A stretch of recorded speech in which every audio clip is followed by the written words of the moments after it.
Bonjour à tous, c'est Lily, bienvenue sur ma chaîne. Aujourd'hui, on va parler BD et plus précisément, je vais vous donner une série de conseils pour toutes celles et ceux d'entre vous qui voudraient se lancer dans la BD pour la première fois.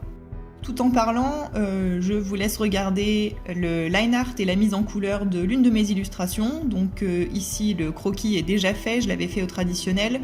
Et là, je travaille sur Photoshop, donc c'est la version 2018 de Photoshop Creative Suite. Et j'utilise les brushes basiques de Photoshop. Je vais pas tellement m'attarder sur ce qui se passe à l'écran dans cette vidéo. Si vous avez des questions plus précises sur ma technique, n'hésitez pas à me les poser en commentaire. J'y répondrai avec plaisir. Passons au vif du sujet, la BD. Le premier conseil que je peux vous donner pour tous ceux qui décident de se lancer dans la BD, c'est de trouver un sujet qui vous passionne. Alors, ça peut paraître évident, mais quand on commence, je le sais pour y être passé plusieurs fois, on a des idées plein la tête, on a plein de projets en parallèle dans lesquels on a envie de se lancer, et c'est difficile de déterminer le projet qui va vraiment nous passionner et continuer à nous passionner au long terme. Faut pas perdre de vue que la BD, vous allez y passer non pas des semaines et des mois, mais plutôt des mois et des années. Vous allez devoir travailler votre sujet à fond sur des dizaines, voire des centaines de pages. Vous allez devoir dessiner toujours les mêmes personnages, les mêmes objets, les mêmes décors, les mêmes véhicules, les mêmes costumes.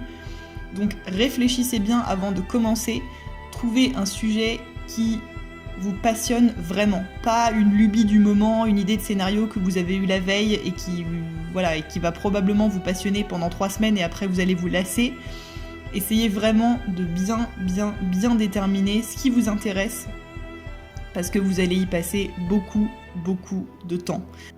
Si vous travaillez sur un univers réaliste, si par exemple vous faites une BD historique, ne perdez pas non plus de vue qu'il va vous falloir faire des recherches historiques. Si vous avez envie de dessiner une BD sur le Moyen-Âge, mais qu'au fond, la plupart des aspects du Moyen-Âge vous intéressent pas tant que ça et que vous savez que vous allez avoir la flemme de faire des recherches sur, j'en sais rien, les bâtiments, les décors, les vêtements du Moyen-Âge, ne choisissez pas le Moyen-Âge. Voilà, moi par exemple, la BD sur laquelle je suis en train de bosser actuellement, c'est une BD qui se passe au début du XVIIIe siècle.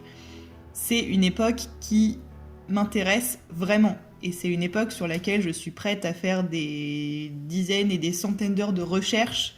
Je sais que ça va pas me lasser, enfin j'ai déjà fait des centaines d'heures de recherche et ça m'intéresse toujours autant, et plus je fais des recherches et plus ça m'intéresse. Donc voilà, essayez de déterminer ce qui va vraiment vous motiver au long terme. Deuxième conseil, et là je m'adresse à ceux qui écrivent leur propre scénario, puisqu'on peut être simplement illustrateur de BD en illustrant les scénarios de quelqu'un d'autre. Pour ceux qui écrivent leur propre scénario, avant de vous lancer concrètement dans la partie graphique, donc les croquis, les recherches et les planches de BD, ayez un début et une fin. Alors encore une fois, ça peut paraître évident, mais je sais que quand on a une idée, quand on a une trame globale de scénario, on n'a qu'une envie, c'est de se lancer dans la partie graphique. On a envie de dessiner, on a envie de faire des croquis, on a envie de commencer les planches, on a envie de se lancer dans le vif du sujet. Et parfois, on le fait sans savoir où on va. Et ça m'arrive aussi bien quand j'écris de la BD que quand j'écris un roman ou une nouvelle. J'ai toujours tendance à me lancer sans avoir la fin. Et c'est une erreur, parce qu'on va forcément se casser la gueule à un moment donné. Donc je vous dis pas forcément d'avoir le moindre détail scénaristique avant de passer à la partie visuelle. Je vous dis pas d'avoir toutes les péripéties et tous les dialogues écrits dans le moindre détail, mais ayez une fin, sachez où vous allez, sinon vous allez aller droit dans le mur à un moment ou à un autre, vous allez vous lasser parce que vous en aurez marre de pas savoir où vous allez. Donc voilà, écrivez une fin. À l'occasion, je vous ferai une vidéo sur comment scénariser vraiment avec les termes narratologiques une BD. Là, c'est pas le sujet, mais voilà, c'est vraiment un conseil que je peux vous donner pour les scénaristes. Autre conseil pour les scénaristes, ne pas essayer de caser toutes vos idées dans votre projet BD. Ça aussi, je suis passée par là. Quand on a un projet en tête, quand on commence à réfléchir à une histoire, on a toujours une centaine d'idées qui nous passent par la tête. Ça ne marche pas. Vous ne pouvez pas tout mélanger et essayer de caser toutes vos idées, même si ce sont de bonnes idées à l'unité, dans un même projet. Il faut réfléchir 2 secondes à la cohérence et accepter que certaines de nos idées ne verront jamais le jour et les laisser de côté. C'est difficile au début, c'est frustrant parce que quand on a des idées, on a envie de toutes les caser, mais c'est juste pas possible. Alors attention, je suis pas en train de vous dire qu'il faut pas mélanger les genres et rester dans quelque chose de très classique. On peut parfaitement avoir une BD historique avec une pointe de fantastique, on peut parfaitement avoir une BD contemporaine avec une pointe de science-fiction. C'est pas la question, mais acceptez de faire le tri dans vos idées et d'en laisser certaines de côté. Ce qui ne veut pas dire, et là je passe à mon prochain conseil, qu'il ne faut pas les noter, ces idées. Et ça, vraiment, pour ceux qui écrivent, c'est très important de tout noter. Moi, depuis que j'écris, et que ce soit de la BD ou du roman ou autre chose, j'ai toujours soit un carnet, soit un document Word que j'appelle brainstorming, dans lequel je mets tout ce qui me passe par la tête. Même si je sais que c'est des idées que je garderai pas forcément, même si c'est des idées un peu saugrenues ou qui n'ont pas grand chose à voir avec le projet, si j'ai une idée, je la note. Je sais jamais quand est-ce qu'elle pourra me resservir, je sais jamais si un jour je vais pas pouvoir la caser quelque part. C'est valable pour les idées de péripéties dans votre scénario, c'est valable pour les idées de personnages, pour les idées de costumes, tout ce qui vous passe par la tête, vraiment n'hésitez pas à laisser une trace quelque part. Mon prochain conseil, ce serait, et là on parle plus de scénario mais on parle vraiment de l'aspect visuel de la BD, avant de commencer, déterminez votre format. Des formats de BD, il y en a plusieurs. Par exemple, un format de BD franco-belge, ça va être la BD classique A4. Les comics aux États-Unis, ils n'ont pas tout à fait le même format, ils sont plus petits. Les mangas japonais sont encore plus petits et sont plus allongés, moins carrés. Si par exemple vous destinez votre BD à être publiée sur internet sous forme de webcomic et pas forcément en impression papier, là vous aurez des formats qui sont encore très différents. Sur internet, vous avez une liberté totale de format. Vous pouvez faire des planches carrées, vous pouvez faire des planches très très longues qu'on va dérouler sur l'ordinateur voilà, et qui peuvent faire 3 mètres de long si vous voulez. Ça va totalement conditionner votre façon de penser l'histoire. Donc avant de commencer, réfléchissez à ce que vous voulez faire de votre BD, à comment vous voulez la publier. Est-ce que vous la destinez à une impression papier? Est-ce que vous la destinez à une publication en ligne? Si format papier, quel format? Prochain conseil, trouvez un style graphique qui vous convient et qui en même temps ne soit pas trop chronophage. Là encore une fois, ne perdez pas de vue le fait que cette BD c'est un travail de longue haleine, donc trouvez un style qui soit relativement rapide. Ça ne veut pas dire de bâcler, ça veut juste dire, voilà, si par exemple vous avez un style actuellement où une illustration ça vous prend 25 heures, c'est pas possible. Vous ne pourrez pas faire une BD entière de 50 pages ou plus si vous passez 15 heures sur une seule case. Donc moi par exemple quand je dessine mes planches de BD, j'associe le traditionnel et le digital parce que pour tout ce qui est storyboard, croquis préparatoire, je suis plus rapide et plus efficace au traditionnel, donc sur papier et au crayon ou au stylo. Puis pour tout ce qui est mise au propre, mise en couleur, effets spéciaux, le lighting, etc., je passe au digital parce que ça m'offre une plus grande liberté et une plus grande malléabilité que si je faisais tout au traditionnel. Le conseil suivant qui découle directement du précédent, c'est avant de vous lancer dans le grand projet, donc ça y est, vous avez votre scénario, vous avez votre histoire, vous avez une folle envie de vous lancer dans les planches finales de votre BD, faites des tests.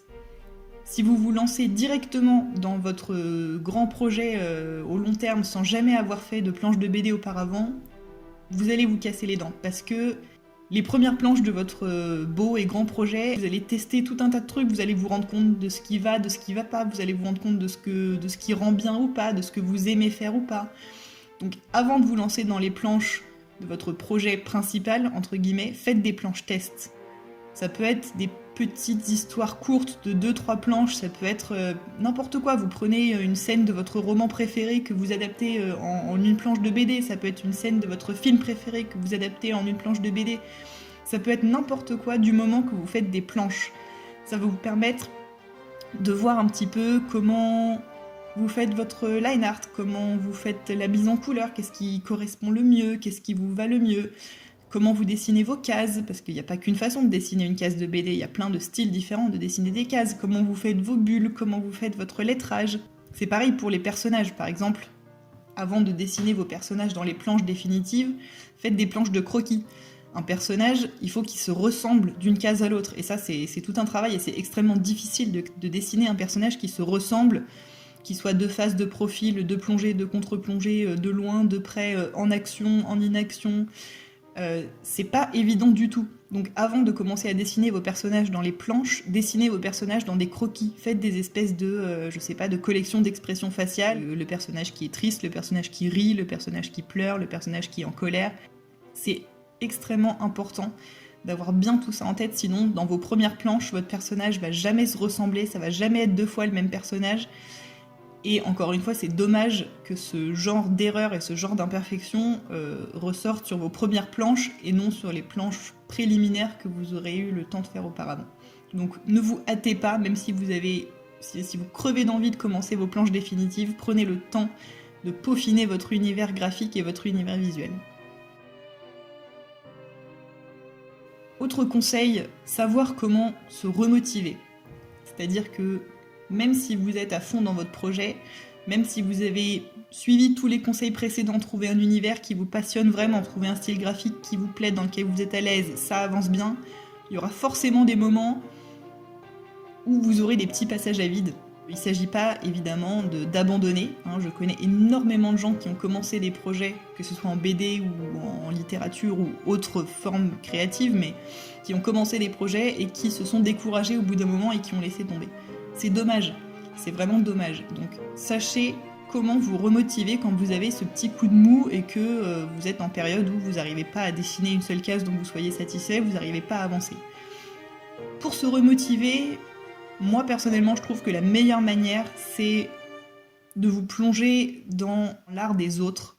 Moi ça me redonne à tous les coups envie de dessiner et envie de reprendre mon projet. Ça peut être lire des BD, prenez des BD que vous avez dans votre bibliothèque ou ailleurs, de vos auteurs préférés, des auteurs que vous admirez, des auteurs qui selon vous dessinent merveilleusement bien. Ça peut être des webcomics. En ligne, il y a énormément de webcomics qui sont gratuits et qui sont extrêmement bons.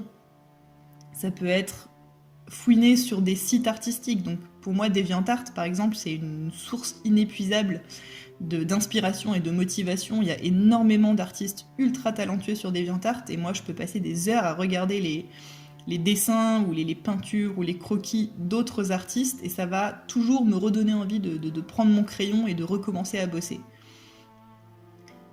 Une autre manière de se remotiver quand on est un petit peu bloqué dans sa progression, ça peut être de faire juste quelque chose qui nous fait plaisir, sans chercher forcément à avancer sur son projet qui nous bloque un petit peu actuellement. Dessinez un truc qui vous fait plaisir. Restez dans votre zone de confort, cherchez pas à faire un truc extraordinaire ou follement original. Dessinez juste un truc où vous allez prendre votre pied. Donc je vous souhaite évidemment que ça vous arrive le moins souvent possible, ce genre de blocage artistique. Moi, c'est rare que ça m'arrive, je dois dire que la plupart du temps, j'ai plutôt beaucoup trop envie de dessiner et pas assez de temps. Mais voilà, si ça devait vous arriver, si vous êtes dans une période où vous n'arrivez plus à avancer, vous remettez tout en doute, ce serait vraiment dommage d'abandonner. Quel que soit votre niveau, que vous soyez amateur ou professionnel, que vous ayez 6 mois d'expérience ou 15 ans d'expérience, ce serait dommage de laisser pourrir un projet auquel vous tenez et dans lequel vous avez déjà mis beaucoup d'énergie.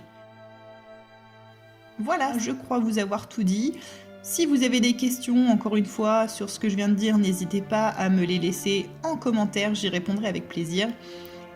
Si vous avez des idées ou des suggestions de vidéos que vous auriez envie de voir, pareil, n'hésitez pas à me laisser un petit mot.